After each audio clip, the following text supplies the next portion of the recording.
He's gonna tell you something that she demanded of me. Try to convince yourself. Now, I know some of you may feel weird about it, but that's not the only way to be a couple. 3, 2, 1, play. Hi guys, I'm KFlo. I'm Jesus. Welcome back to our channel. This is where we share our experiences In the hopes of inspiring others to go beyond their differences. All right, welcome back. And today we have an interesting topic, I believe.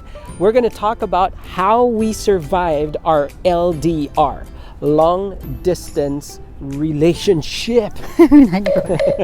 Okay, so currently we are still in COVID situation and everybody knows that. This COVID situation reminded me our long distance relationship, which we had long time ago already. But I think some of the things we gone through and some of the things we thought about at that time can be applied to current situation actually. Because of the lockdowns all around the world and the different approaches to tackling this coronavirus issue, it's a weird situation, right? Because we have technology and it feels like everybody is closer than ever before. Yeah, everybody is connected all the time. Right, but physically we're far apart. And so, you know how nowadays we say the world is getting smaller? Yes, but to some extent this pandemic kind of made us feel like the world got big. Like there is a distance all the time. You know, you need social distancing, right? That's right. I mean, physically, there were restrictions in the way that we moved around. And so a lot of us are having long distance relationships, even with our coworker. And so we thought today we'd share, you know, some of the things that we learned from our own long distance relationship. So Hesu, what exactly was our experience with long distance relationship? We met in Korea and then we spent time for 1 year together, and then we did 6 months long distance relationship, and then we met again in the Philippines and spent time together. And then after that, I think our long distance was like 2 years. And then after that, Kevin came to Japan. So we technically did 2 long distance relationship, in total 2 years and a half. For me, the most important part of long distance relationships, especially if you want to survive it, is that you maintain a channel of communication. And for us, during the time, it was Skype. Remember Skype? Yeah, Zoom was not this much popular. Yeah, I mean, Skype for us was a tool that we kind of used to spend time together because we wanted to simulate being beside each other, right? And essentially that's what the internet wanted to do, and that's what Skype allowed us to do to some extent. My camera would just have a wide view angle of my room, and so it's as if we were in the same room. We could do everything. We could see each other, we could hear each other, we could not smell each other, we couldn't touch each other, and obviously we cannot eat the same things. The visual and the audio of it, I guess like YouTube, it almost feels like we're in your room. Does that make any sense? But you know, especially in our situation today, there are many things that are now available. Technology has just progressed so much. Yeah. Now you have Netflix, and now you can have watch parties together. I remember she needed a copy of the movie. I had my own copy of the movie, and then we just had Skype on, and then we go 3, 2, 1, play. Your audio is earlier, and it was so hard to time. But now you can actually stream a movie together, right? You can have watch parties on a lot of these movie streaming services nowadays. So I think it's much easier to do these things now. And also there are online games that you can do. You can have online chess, for example, and all that stuff. But He's going to tell you something that she demanded of me. Okay, so aside from Skype, the other thing that was very important for us was GPS tracking. Now, I know some of you may feel weird about it. Yes. So initially, Hesu demanded this. Nay, she requested very strongly that we have some sort of GPS tracking going on.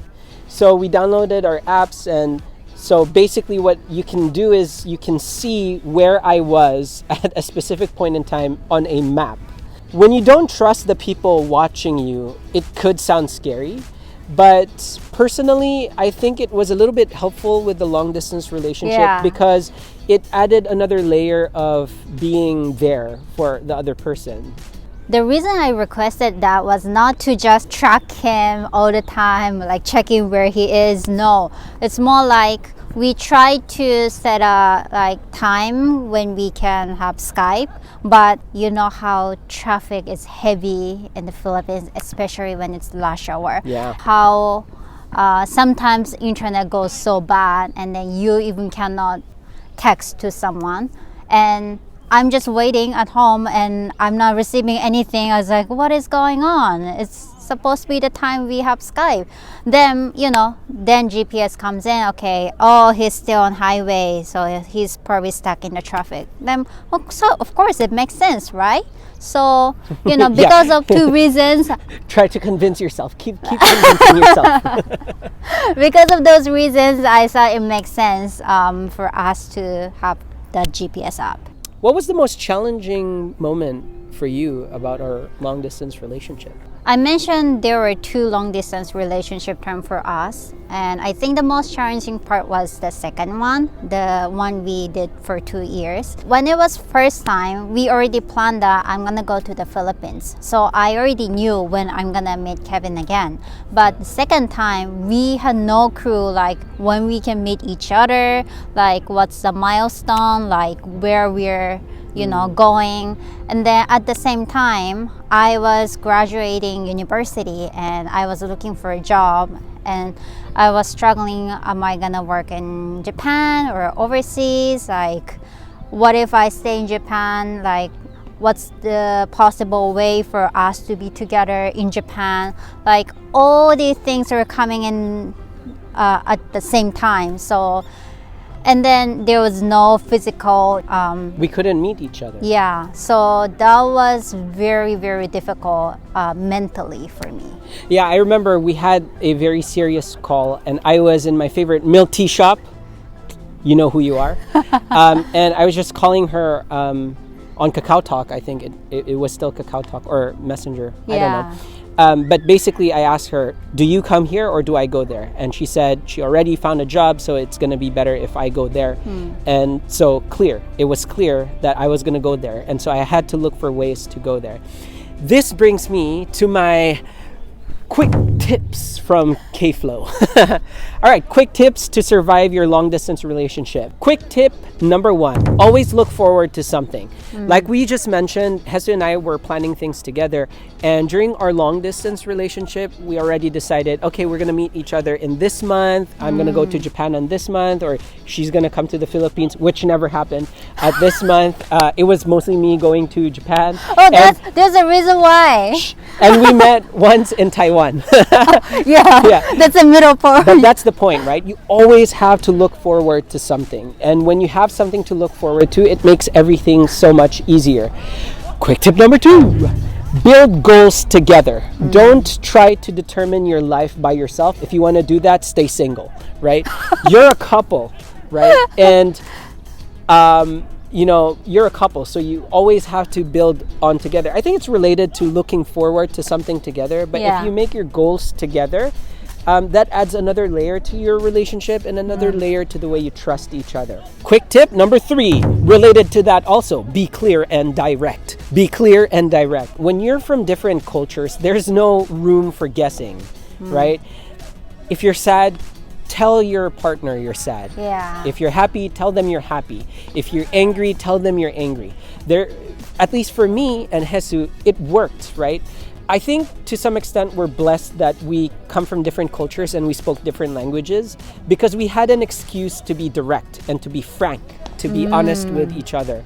And so there was no guessing. Yeah, there was no, how are you today? I'm good. Is she really good or not? Right? There was no situation like that. It was just like, hey, Hesu, I don't feel good today, and it was for this reason, blah, blah, blah, blah. But, it wasn't easy. For sure, I had my own insecurities, and did you have your own insecurities during this time? Yeah. Yeah. So, but, at the end of the day, whenever we met each other, we would update each other, and then we would just, what do you call that?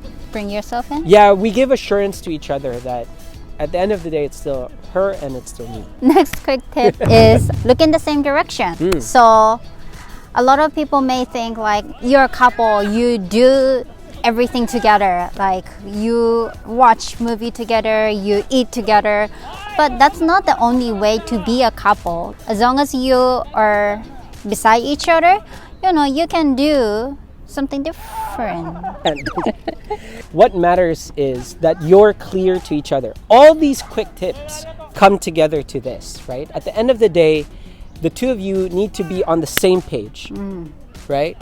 You need to be transparent about what you want exactly from the relationship. And that's the most important part of it. Yeah. And that's how we survived our long distance relationship. And we are here. And yeah, and now we get to appreciate all the struggles that we've gone through. And I'm really happy. Are you happy? Was it worth it? So far, yeah. So far? Yeah. This video is dedicated to everybody there who are in long distance relationships. You can do it. We are the living proof. And for those of us who are experiencing maybe doubts about going into long distance relationships, maybe if you reflect on your situation and think about the quick tips we mentioned, we hope that those would help you in your own situations. But let's not get too far. This pandemic situation, again, has brought our world bigger, but also smaller. It's so mind-boggling. But because of all these lockdowns, because of all these time apart, we are in somewhat in a long-distance situation. So what I want to say is it's not the end of the world. Yeah. Right? If you have will, you can do it. Yeah. And I remember one of my teachers in university told me this. I was taking a geography class, by the way. And she said, distance means so little when someone means so much. Yay! All right, so don't forget to like this video if you really liked it. And don't forget to share this video as well. And don't forget to subscribe to our channel so that you're updated with our future videos. All right, and always remember to go with the flow. See ya! Bye.